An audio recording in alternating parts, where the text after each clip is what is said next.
has something to say. President Biden telling reporters yesterday that he'd be happy to meet with House Speaker Mike Johnson to discuss the foreign aid package.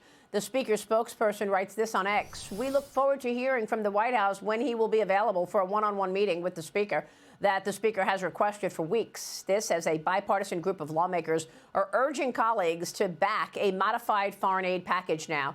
Now, the new package being discussed is a $66 billion funding bill. It includes aid for Ukraine, and it also includes stricter border policy. It brings back the Trump-era provisions, such as the Remain in Mexico policy, for 1 year. I spoke with Texas Congressman Chip Roy about this on the program earlier this morning. Here's what he said. Just putting back in place migrant protection protocols, that is the Remain in Mexico, that the Trump administration successfully used, it's not enough just to put the provisions in place. You got to have specific requirements attached to it to force Biden to say, we're going to limit the numbers to something reasonable per month, not 5 to 10,000. And by the way, they only want to put that in for 1 year. Joining me right now live from Eagle Pass, Texas, is Tennessee Senator Bill Hagerty, a member of the Senate Banking, Housing, and Urban Affairs Committees, as well as Senate Foreign Relations Committee. Senator, thanks very much for being here this morning. Certainly, Maria. It's good to be with you this morning. I want to get your take on what you're seeing down there in Eagle Pass. But, Senator, the Senate passed that $95 billion foreign aid only package last week. Now we're being told that there is a new package being talked about that could pass muster in the House. Your thoughts? Well, the package that passed was extremely lacking in terms of direction, and in terms of focus, in terms of giving anything other than, just as Joe Biden says, we'll be in it for as long as it takes. There's no plan to win. There hasn't been. It's something that left out everything having to do with securing our own border, which the people of Tennessee have demanded. We've got to preserve the sanctity of our own nation before we go out and spend millions, billions more defending other nations. So it's got a huge miss, a huge gap in terms of not dealing with our national security crisis here at home, yet it's called a national security bill. It's missing the point. What's happening in the House right now, I think they're trying to cobble together something that might be a middle ground, but they damn well better get clear that this border needs to be addressed right away. Joe Biden could do it. Has no interest in doing it, obviously.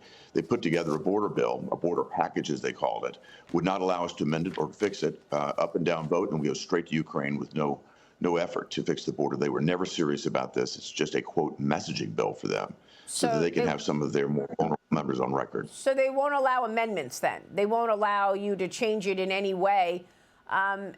And we should point out that nobody was asking for some gigantic, big new immigration policy. The Republicans and the supporters just wanted the border secured, but you can't do it. That's exactly right, Maria. And I brought down a group of Tennessee sheriffs, mayors, law enforcement officers here to the Del Rio sector, to Eagle Pass.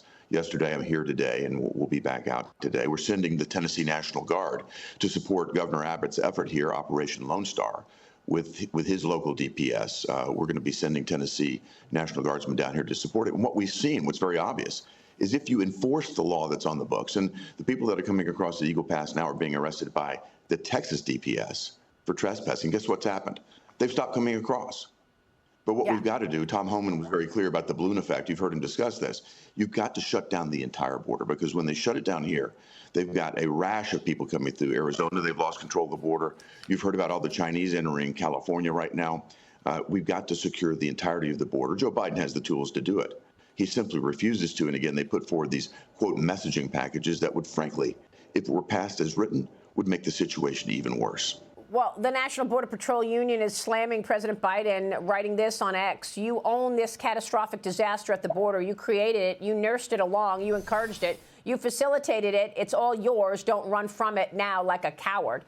Senator, you're leading that delegation of local officials and law enforcement down there at the border, as you just said. Tell us what you've seen so far there in Eagle Pass. Can you share with us some of the things that you've been able to witness firsthand?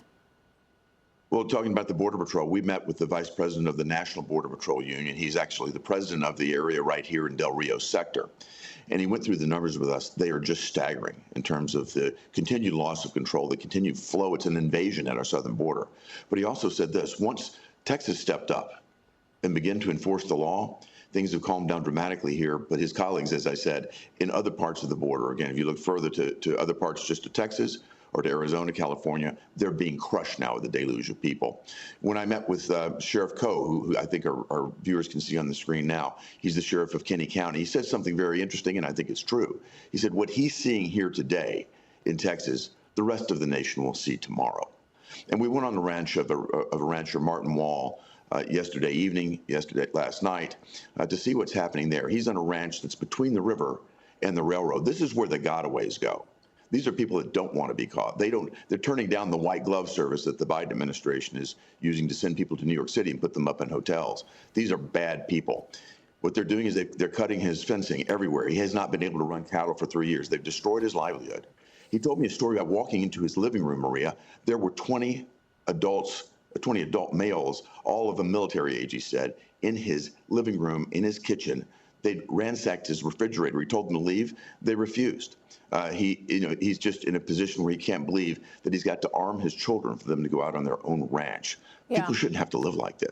Well, I mean, I had a similar experience when I went to the border recently, where we went and visited ranches, and one of the ranchers told me she won't even go out to throw out the garbage without holding her pistol, because unfortunately, you've got people on their property ransacking their ranches. It's unbelievable. And what we saw, Mr. Wall pointed them out to us.